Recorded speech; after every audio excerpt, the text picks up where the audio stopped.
We all know the impact that scams can have. No doubt everybody in this room has had somebody that you care about who's been touched by this. People can't open up their phone and not be assaulted with attacks to take away their hard-earned money. They feel they can't even do that. How do they trust in the larger society where we're supposed to care for one another? There's like a symbolism, a moral symbolism to this work that is absolutely profound and ultimately influences whether we believe we can trust other people that we don't know, which of course we have to be able to do if we're going to be the country that we're called to be. Americans are asking for help. Being scammed is now the second highest crime fear in this country, second only to identity theft. People are more scared of this kind of crime than they are of burglary or violent crime. And a bipartisan majority of U.S. adults say that our government is doing a bad job of handling this. And if that's not a call to action, I don't know what is. I might be a victim, but I have a lot of support at my work, my family, to know that I didn't do anything wrong. But this is so important to me because I'm like, they don't know who they messed with because I am a fighter and I don't want this to happen to anyone else. If we think essentially that Jackie's retirement funds could potentially be fueling drug or human trafficking, we have a situation where the American public is essentially funding its own national security threat. Scams are a big, booming global business. And so the way that we make scams less appealing is we undermine that business model. We make scams harder to achieve. We make scams less profitable, and we make them more risky. Engaging in scam behavior should be more risky than it is today. I can't underscore enough the importance of a unified national strategy to protect Americans from scams and fraud.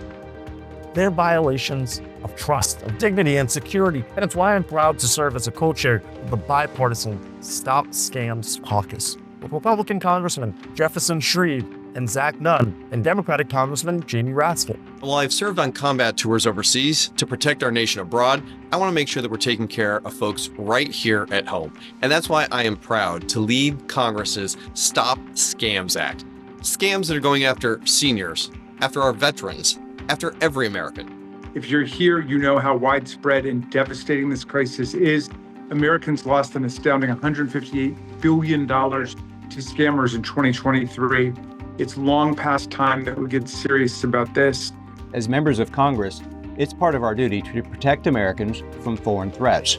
That requires an all-of-society approach with Congress working to coordinate the federal, state, and local law enforcement, as well as industry leaders on the front lines. I really feel like there needs to be, and I know a lot of people in government kind of agree with this, a single source where people can both report and get really trusted information, as well as helping coordinate that education. Right now, it's really fractured. There's no clarity from government and regulation that allows us to get ahead of this and share that information to effectively combat the scams together. We can't demonetize the problem if we can't share information collectively to address it. We have worked with federal and even local entities on the government side to stop things like organized crime, as well as even help with kidnappings. So we have the ability to take the information that we have in order to be able to act and bring criminals out of the woodwork. And I think it was about a month ago where the Treasury Department and the State Department announced financial sanctions against gangs in Southeast Asia.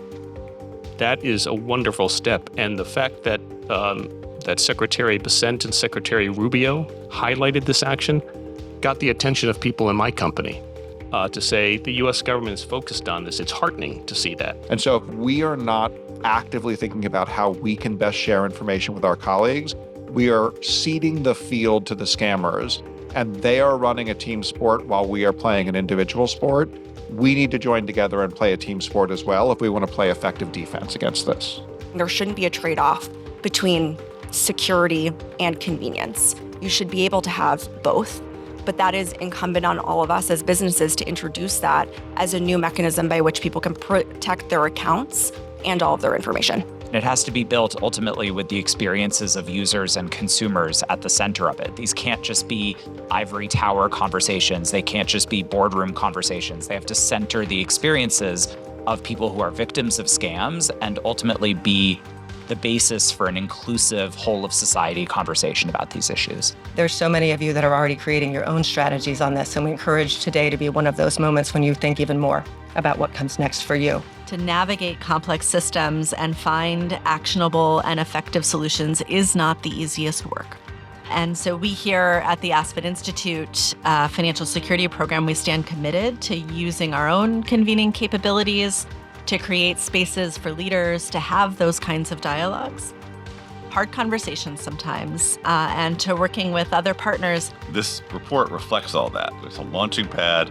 It's an invitation to greater action. It's a call to awareness. It's a call to collaboration. It's actually a call to hope, I think.